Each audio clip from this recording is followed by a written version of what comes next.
હવેથી ચાલો સારું નહીં છો.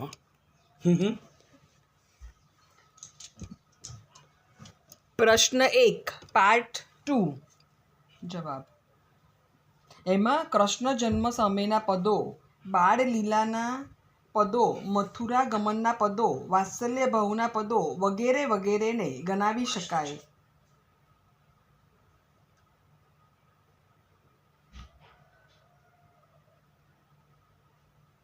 આ સિવાય આપની ભજન સંસ્થાઓએ પણ પદોની ઉત્પત્તિ અને વિકાસમાં મહત્વનો ભાગ ભજવ્યો છે. આવી ભજન મંડળીઓમાં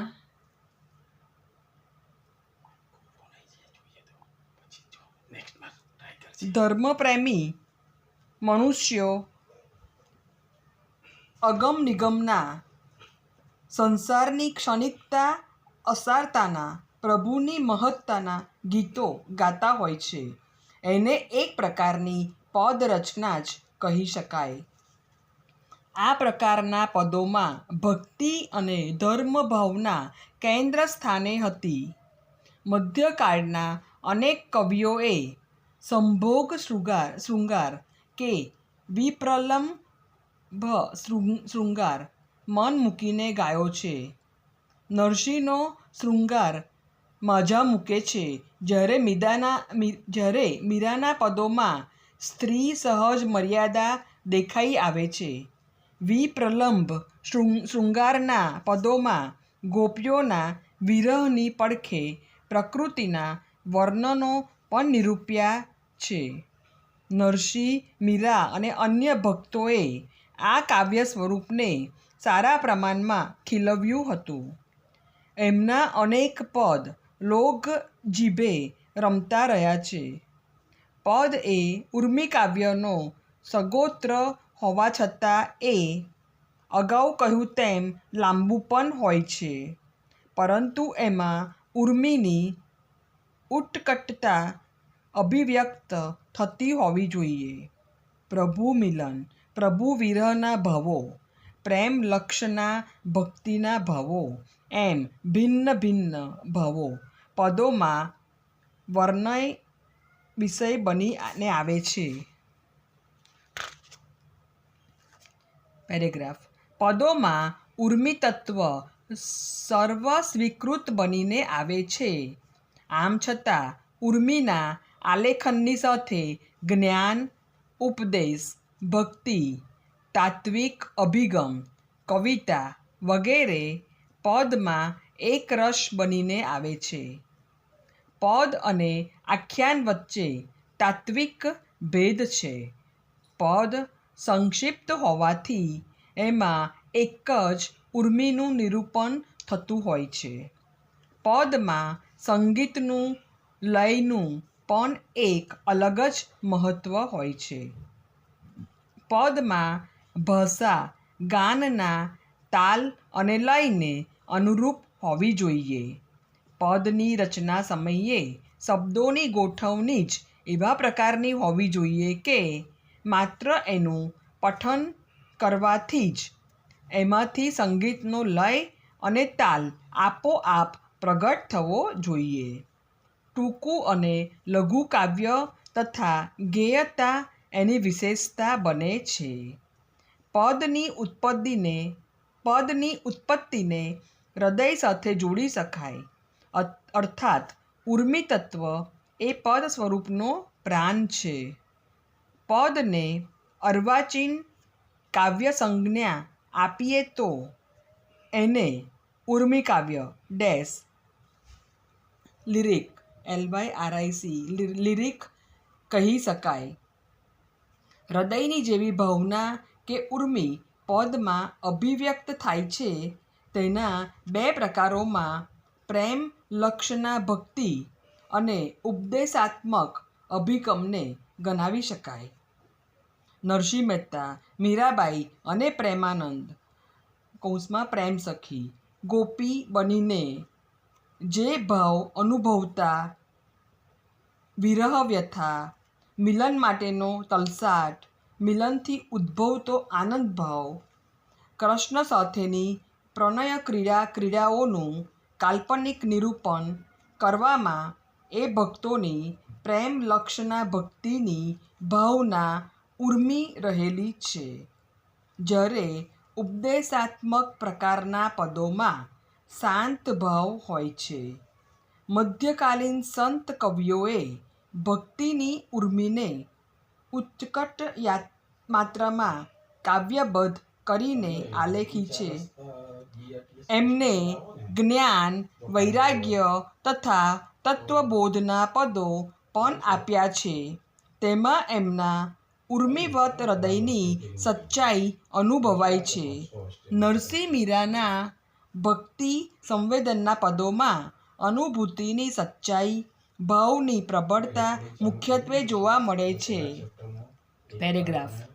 એમને કવિપદની કશી ઝંખના સેવ્યા વિના એ પદોમાં કાવ્યગુણ પણ દેખાય છે. ગોપીઓ તથા રાધાના હૃદયમાં કૃષ્ણ મિલનનો અદમ્ય તલસાટ, વિરહી અવસ્થા, મિલનની ઝંખના, રોમાંચ, ઉત્સુકતા, દિવ્ય પ્રેમની અનુભૂતિ, કૃષ્ણ લીલાઓ એ પ્રેમ જુદા જુદા પ્રકારના ભાવ, સંવેદનો તથા ઉર્મિ પદોમાં નિરૂપાયેલી છે. ઘણા વિદ્વાનોનું એમ માનવું છે કે દયારામના સમય સુધી પદ, ગરબી, ગરબા વગેરે સ્વરૂપો વચ્ચે ઝાઝો તફાવત નહોતો.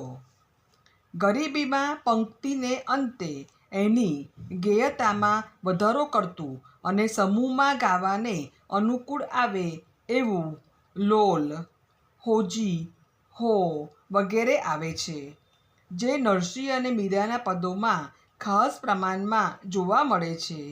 દયારામની ગરબીઓમાં જે લાઘવ અને ગેયતાનું તત્વ છે, એના કારણે એને પદના સ્વરૂપમાં ગણી શકાય.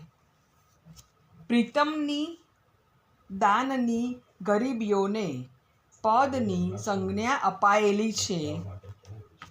આમ તો અખાના છપ્પાઓ, ધીરા ભોજા તથા પ્રીતમની જ્ઞાન કટાક્ષની ઉર્મિરસિત લઘુકાવ્ય કૃતિઓ પદરૂપે ગણાવી શકાય.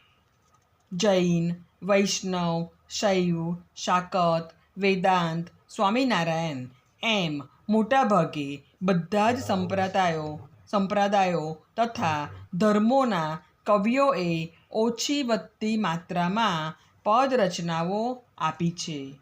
જૈન સજ્જાયો, લાવણી, આરતી, ભજન, ગરબી, સ્તવન, પ્રાર્થના, થાળ, હાલરડા, કીર્તન વગેરે પણ પદના જ વિવિધ પ્રકારો તરીકે ઓળખાવી શકાય.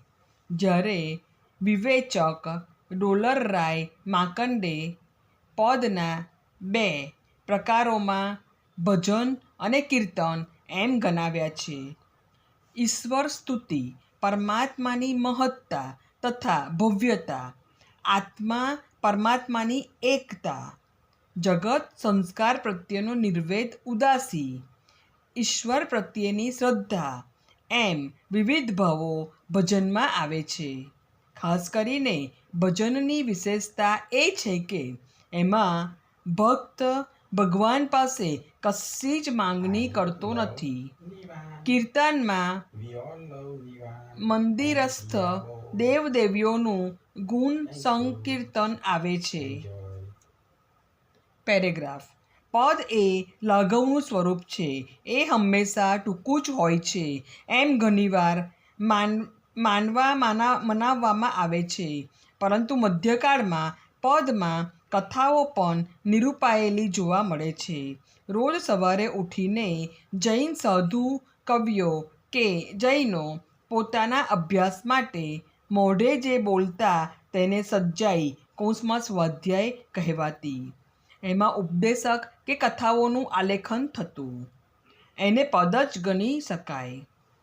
આમ પદોમાં કથાત્મકતા પણ હતી. જૈનેતર કવિઓના પદોમાં નરસિંહ મહેતાની હુંડી, ભોજાનું કાચબા કાચબીનું ભજન, ધીરાનું કપોત કપોતીનું પદ કે હલોહલ પદ કે હોલો હોલીનું પદ એ કથા પ્રધાન પદો છે. નરસિંહ મહેતાએ સુદામા ચરિતમાં 9 જેટલા પદોને કથાત્મક રીતે આલેખ્યા છે, જ્યારે પ્રેમાનંદ ભ્રમર ગીતા કે ભ્રમર પચ્ચીસીમાં 1થી વધુ પદોની શ્રેણી રજૂ કરે છે.